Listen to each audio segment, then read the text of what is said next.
저는 수요일 저녁 기도회를 통하여서 우리 출애굽기를 쭉 읽어가면서 하나님이 우리에게 말씀하고자 하시는 것이 무엇인지에 대해서 함께 알아보고 있습니다. 1장에서는 오랜 기간 고통받았던 이스라엘을 하나님께서 잊지 않으셨고 그들을 하나님의 섭리 가운데 이스라엘 민족으로 번성하게 하시는 이야기를 보았고, 2장에서는 드디어 한 사람 모세를 이 역사의 전면에 등장시키셔서 이제 이 출애굽을 지휘할 리더를 준비시키셨습니다. 또 3장과 4장을 통해서는 모세를 하나님께서 직접 만나시고 설득하시는 과정을 통해서 출애굽을 구체적으로 실행하시는 모습들을 보여주십니다. 그리고 동시에 시내산에 도달하기 전까지 이스라엘 백성들과 애굽 사람 그리고 모세에게 하나님이 드러내시는 방법을 통해서 하나님은 어떤 분이신가, 우리 하나님은 어떤 여호와 하나님이신가에 대해서 알려주시는 작업을 하신다라고 말씀을 드렸습니다.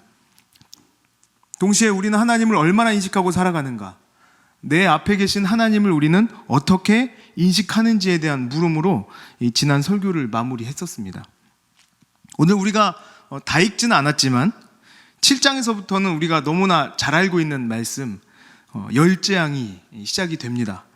열재앙을 통해서 우리 지난번에 말씀드렸던 것처럼 하나님께서는 어떻게 하나님 자신을 드러내시는가, 또 이스라엘 백성과 바로와 애굽은 그 하나님의 드러내심을 통해서 어떻게 반응하는가에 대해서, 그리고 어떻게 변해가는가에 대해서, 그리고 그 장면을 보는 우리는 현재 어떻게 반응하고 살아가야 할 것인가에 대해서 한번 같이 살펴보려고 합니다.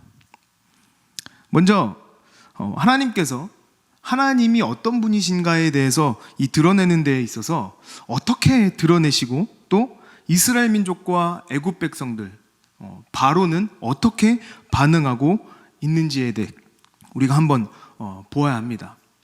먼저 하나님께서 하나님 스스로를 드러내신다.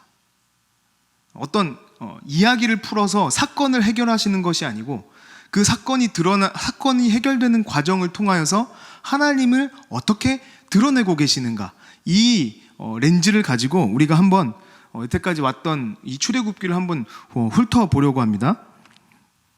우리가 1장과 2장을 읽을 때는 하나님께서 원래는 그 이스라엘이라는 한 70명 남짓 되는 그 부족을 민족으로 생육하고 번성하게 하셨다고 말씀을 드렸죠. 근데 거기에 반하는 한 인물이 등장하게 됩니다. 출애굽기 1장 8절을 한번 읽어보겠습니다. 요셉을 알지 못하는 새 왕이 일어나 애굽을 다스리더니. 1장 8절 전까지는 이스라엘이 어떻게 하나님의 섭리 가운데 번성하게 되었는가를 이야기하다가 이제 8절을 기점으로 해가지고 이스라엘이 굉장히 고통스러운 노역을 감당하게 돼요. 심지어 민족을 말살하려는 이 정책까지 시행될 정도로 강력한 고난을 당하게 됩니다. 예상치 못한 이런 갑작스러운 고통 속에서 이스라엘 백성들이 부르짖기 시작해요. 그때 하나님께서 어떻게 하세요? 출애굽기 2장 23절부터 25절을 같이 보겠습니다. 여러 해 후에 애굽 왕은 죽었고 이스라엘 자손은 고된 노동으로 말미암아 탄식하며 부르짖으니 그 고된 노동으로 말미암아 부르짖는 소리가 하나님께 상달된지라 하나님이 그들의 고통 소리를 들으시고 하나님이 아브라함과 이삭과 야곱에게 세운 그의 언약을 기억하사 하나님이 이스라엘 자손을 돌보셨고 하나님이 그들을 기억하셨더라. 아멘. 그러니까 하나님께서 이스라엘 백성들의 이 부르짖음을 들으시고 내가 기억하고 돌보겠다라고 이 선포를 하심으로써 앞으로 하나님께서는 이 이스라엘이 당하고 있는 이 고난이라는 문제를 해결하시는 방법으로 그들에게 하나님이 어떤 분이신지를 알게 하실 거예요. 그걸 알려주는 대목입니다. 그리고 그 첫 번째 열쇠가 무엇이냐면 모세를 부르시는 일이에요. 그리고 모세가 이스라엘 백성에게 가서 이스라엘 백성들에게 하나님의 구원의 메시지를 전하니까 이스라엘이 기다렸던 그 구원의 약속 앞에서 하나님께 경배합니다. 그게 출애굽기 4장 31절입니다. 백성이 믿으며 여호와께서 이스라엘 자손을 찾으시고 그들의 고난을 살피셨다 함을 듣고 머리 숙여 경배하였더라. 아멘. 모세가 전한 그 구원의 메시지 앞에서 이스라엘 백성들이 경배하는 거예요. 근데 문제가 발생합니다. 이런 구원의 메시지 앞에서 애굽의 왕이었던 바로는 긍정적으로 반응하지 않아요. 그래서 가뜩이나 힘들었던 이 노동이 더해지면서 더 고통스러운 일이 되어버립니다. 우리도 이런 상황을 너무나 잘 알지 않습니까? 구원의 메시지를 전합니다. 그런데 그 구원에 반응하기도 전에 사탄은 우리를 내버려 두지 않습니다. 우리를 흔들고 탈탈 털어서 우리의 구원의 은혜는 마치 불가능하고 하나님께서는 아무런 능력과 효력을 바라실 수 없는 분인 것처럼 느껴지게 만들어버립니다. 야, 현실은 안 그래. 네 몰라서 그러는 거야. 이런 말로 마치 하나님이 그 구원하신다는 그 약속이 마치 뜬구름 잡는 이야기처럼 느껴지게 만든다는 거예요. 이스라엘 백성들도 마찬가지였습니다. 현실적인 이 장애물 앞에서 하나님의 구원의 소식을 거부해요. 출애굽기 6장 9절을 보겠습니다. 모세가 이와 같이 이스라엘 자손에게 전하나 그들이 마음의 상함과 가혹한 노역으로 말미암아 모세의 말을 듣지 아니하였더라. 모세의 말은 지금 하나님의 대리인으로서, 대언자로서 하나님이 하시는 말씀인데 어떻게 합니까? 그들의 마음의 상함과 가혹한 노역으로 듣지 않습니다. 딱 이 지점에서 오늘 이제 본문의 내용이 시작하는 거예요. 바로 열재앙 이야기입니다. 사실 이 열재앙 이야기는 재밌는 대목이잖아요. 우리 할 얘기가 많습니다. 그런데 오늘은 이 열재앙의 구체적인 내용을 살펴보려고 하는 게 아니고 이 열재앙이라는 이 과정을 통해서 변화가 일어납니다. 어떤 변화가 나타나는지. 이 첫 번째 변화는 바로와 애굽 사람들의 변화입니다. 하나님께서 그들에게 하나님을 나타내실 때 나타나는 변화입니다. 출애굽기 11장 3절을 같이 한번 읽어보겠습니다. 여호와께서 그 백성으로 애굽 사람의 은혜를 받게 하셨고 또 그 사람 모세는 애굽 땅에 있는 바로의 신하와 백성의 눈에 아주 위대하게 보였더라. 아멘. 여기서 이제 아주 위대하게 보였더라 하는 말은요, 아주 거대해 보였다라는 뜻입니다. 애굽 사람들은 이 위대한 사람들 혹은 능력이나 권능이 많은 사람들을 좀 크게 보는 사람들이었던 것 같아요. 그래서 그 애굽, 이집트의 고대 벽화들을 보면은 신에 가까운 존재일수록 큽니다. 그리고 신에서 멀고 하찮을수록 작습니다. 그러니까 동물보다는 사람이 더 크고 사람보다는 왕이나 왕족이 더 크고 왕이나 왕족보다는 신이 더 크게 그려져 있어요. 그런 사람들에게 이 열재앙 후의 모세는 아주 거대해 보였다는 겁니다.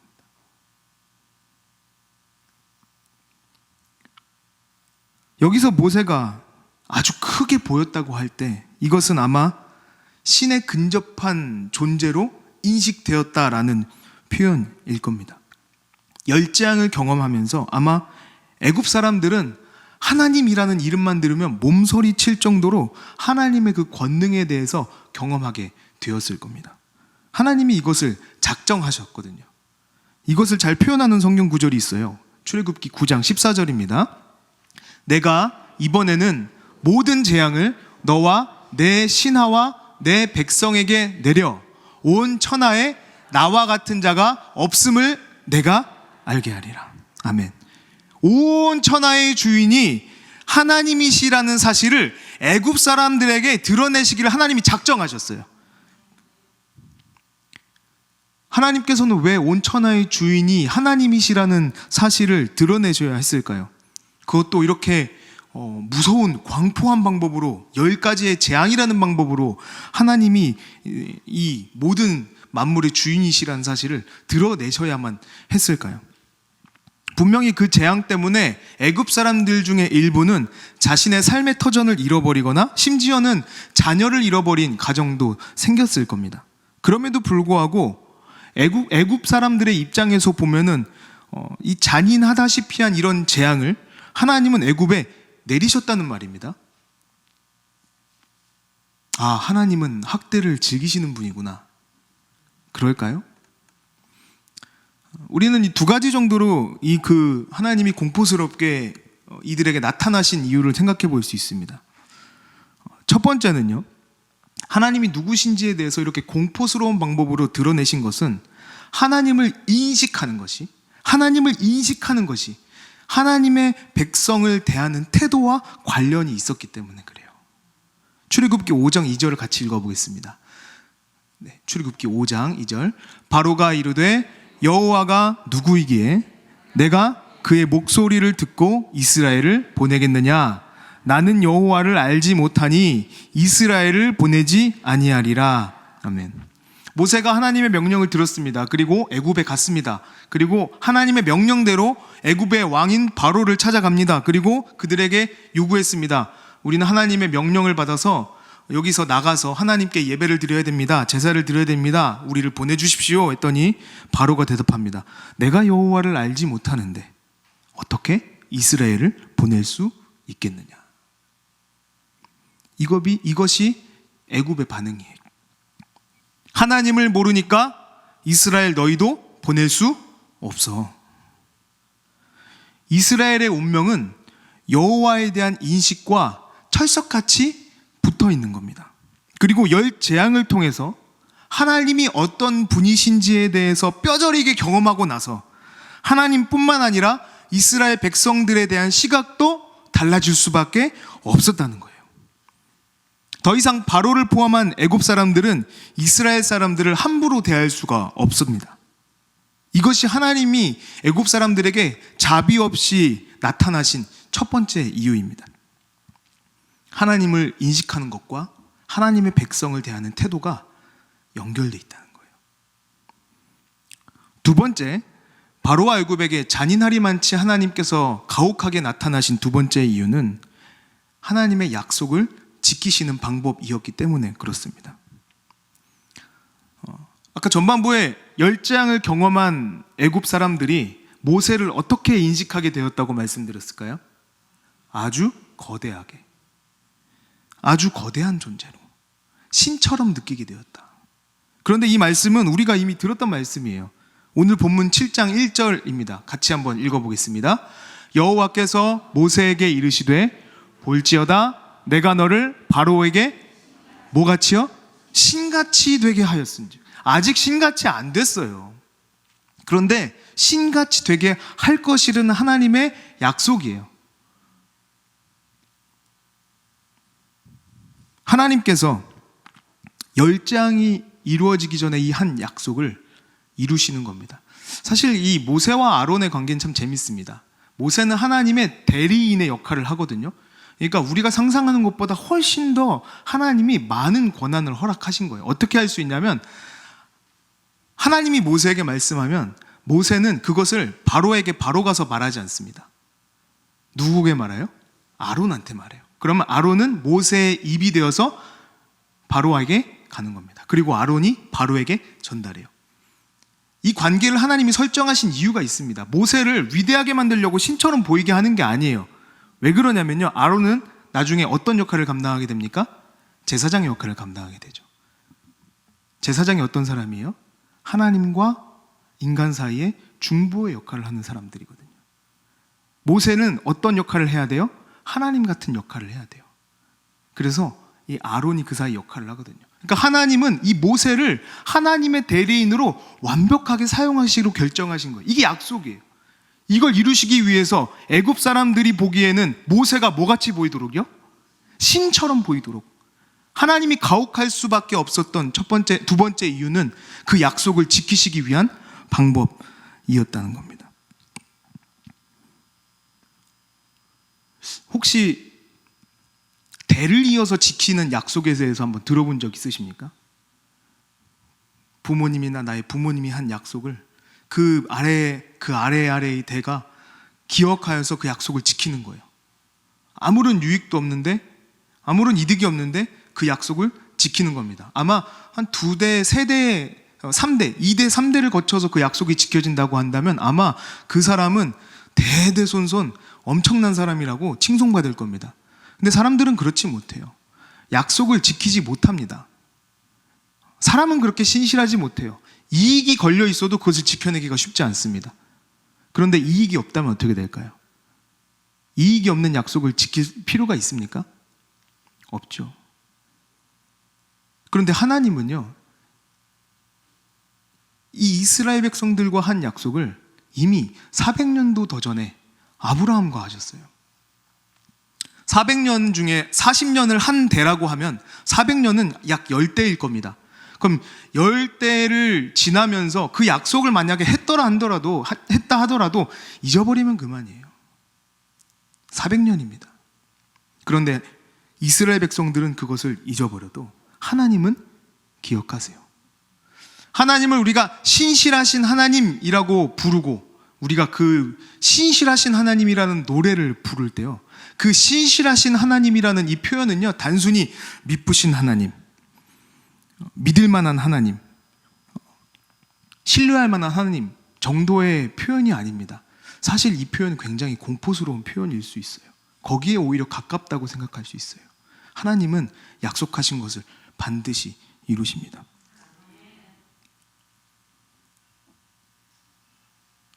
제가 요즘에 새벽에 이제 기도하면서 하나님께 투덜거리는 기도 제목이 있습니다.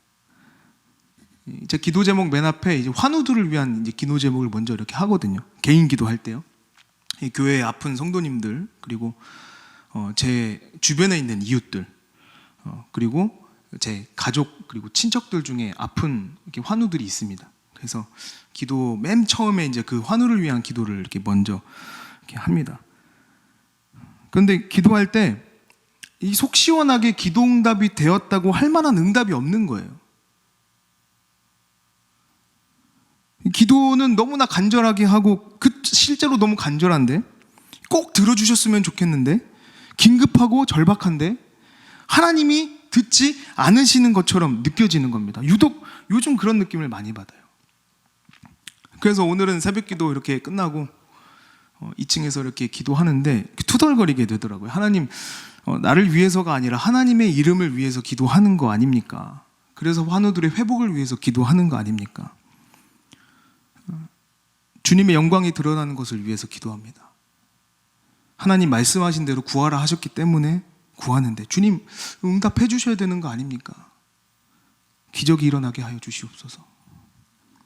그리고 기도하고 눈을 떠서 자리에서 딱 일어났을 때 기적처럼 핸드폰으로 기다리던 이 좋은 소식이 띠링 하고 들리면 얼마나 좋을까 상상하면서 자리에서 일어나도 실제로는 아무 일도 일어나지 않아요. 그래서 오늘 아침에는 마음이 너무 무거웠습니다. 하나님께서는 왜 즉각적으로 나의 기도에 응답해 주시지 않을까? 참 긴급하고 너무나 절박한데. 그래서 한참 투덜거렸습니다. 이럴 거면 나 기도 안 해도 상관없는 거 아닙니까? 기도해도 응답이 안 되는데. 그런데 설교 준비하면서 문득 이런 생각이 들었습니다. 나의 시선은, 제 시선은 현재를 포함해서 기껏 해봐야 나의 자녀, 그러니까 한 대 정도를 바라보고 있죠. 근데 하나님은 어디까지 보고 어디까지 계획하셨을까? 지금 내가 기도하는 기도 제목이 당장 이루어지는 것과 하나님께서 계획하시는 그 계획이 신실하게 이루어지는 것, 그 둘 중에서 무엇이 더 유익할까?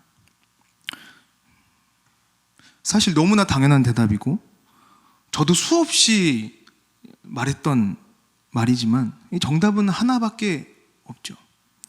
하나님의 뜻대로 하여 주시옵소서. 여전히 저를 돌아보니까 현실의 그 막막함 앞에서 하나님의 신실하심을 신뢰하는 것이 참 어려운, 여전히 연약한 사람이라는 것을 저는 다시 깨달았습니다. 가끔 그 영향력 있는 유명한 이 목사님들이 이렇게 페이스북이나 이렇게 여러 가지 그 SNS라고 하죠. 보이는 어떤 그런 곳에다가 기도 응답이다, 하나님의 은혜다 하면서 이렇게 벌어지는 거대한 사업들을 이렇게 보면요, 저도 모르게 제 삶에도 그런 일들이 있었으면 좋겠다라는 생각을 자주 하곤 합니다. 그런데 출애굽이라는 그 어마어마한 그 은혜의 사건을 경험하기 전에 애굽에서 침묵기 400년이 있었다는 사실을 아십니까? 아무런 하나님의 응답이 없는 그 400년을 보내는 이스라엘 백성들의 마음이 어땠을까요? 그들도 출애굽을 기대했을 겁니다. 그런데 결코 경험할 수 없었어요. 그러면 그들은 하나님 관심 밖에 있는 사람들입니까? 하나님의 약속과는 전혀 무관한 자들입니까? 우리는 하나님의 계획 속에서 그 400년 기간 사이에 사람들도 포함되어 있음을 기억해야 됩니다. 그들의 그 대를 잇는 과정을 통해서 출애굽하는 민족이 준비되었음을 기억해야 됩니다. 그리고 하나님께서 그 한 사람 한 사람을 기억하시고 준비시키셔서 민족이 되게 만드셨어요. 그 사람들도요, 아브라함의 약속을 이뤄가는 중이에요. 그런 의미에서 저는 환우를 위한 기도를 멈추지 않기로 결단했습니다. 더 열심히 기도하기로 결단했습니다. 그것이 당장 우리 눈에 보이게 이루어지지 않을지라도 신실하신 하나님께서 구하라고 하셨기 때문에 어떻게 역사하실지 저는 모르지만 어떠한 모양이라도 반드시 응답하실 것을 기대하기 때문에 행여나 그 응답이 당대에 이루어지지 아니할지라도 저는 기도하기로 결단했습니다. 그것이 여호와의 날개 아래에 있는 자들의 반응이기 때문에 그렇습니다. 열재앙을 통해서 하나님이 이 바로와 애굽뿐만 아니라 이스라엘 백성들에게도 드러내세요. 두 번째 드러내심이죠. 첫 번째는 애굽과 바로에게 드러내시는 하나님이셨고, 두 번째는 이스라엘 백성들에게 드러나는 하나님이십니다. 이 열재앙이라는 사건이 벌어지기 전에, 바로 전에 이스라엘 민족들의 마음이 어떠했습니까? 바로가 모세의 말을 들었습니다. 내 백성을 보내라. 그랬더니 바로는 그 말을 거절합니다. 오히려 그 마음을 완악하게 하고 더 힘든 노역을 시켰습니다. 그래서 모세를 통한 하나님의 구원의 메시지 앞에서 이스라엘 백성들은 오히려 마음이 거꾸러지고 거절하게 돼요. 그런데 이 열재앙을 경험하면서 하나님의 권능이 온 천하에 드러나게 되었습니다. 애굽 사람들은 공포에 떨었지만 여호와의 날개 아래에 있는 이스라엘 백성들은 오히려 그 권능 앞에서 여호와를 찬양하게 되는 겁니다. 그래서 바로의 그 힘든 고역으로 인하여 방해되었던 하나님의 그 구원의 메시지를 듣던 이스라엘 백성들의 그 마음이 무너져 내렸었는데 열재앙을 거치면서 그들의 마음이 다시 회복돼요. 설교 초반에 그 말씀드렸던 이스라엘 백성들의 그 울부짖음을 들으시고 기억하시고 돌보시는 하나님께서 스스로 하나님은 어떤 분이신지를 드러내시기 시작하는 거예요. 그래서 이스라엘 백성들이 그 열재앙을 지나는 동안에 처음 사장에 보았던 그 하나님 구원의 메시지를 들었던 그 마음 있잖아요. 그 구원의 메시지를 듣고 다시 여호와를 경배하기 시작한 그 마음으로 돌아갑니다. 출애굽기 12장 27절입니다. 너희는 이르기를 이는 여호와의 유월절 제사라. 여호와께서 애굽 사람에게 재앙을 내리실 때 애굽에 있는 이스라엘 자손의 집을 넘으사 우리의 집을 구원하셨느니라 하라 하매 백성이 머리 숙여 경배하니라. 여기서 머리 숙여 경배하리라가요, 아까 그 4장 31절에 읽었던 그 표현하고 대동소이합니다. 거의 같은 표현이에요.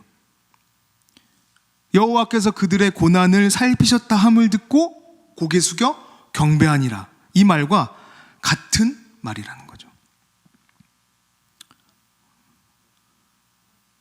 하나님께서는 400년 동안 보이지 않게 역사하셨지만 열재앙부터 시내산에 이르기까지는 하나님께서 눈에 보이게 그들과 함께 하시는 방법으로 하나님을 드러내고 계십니다.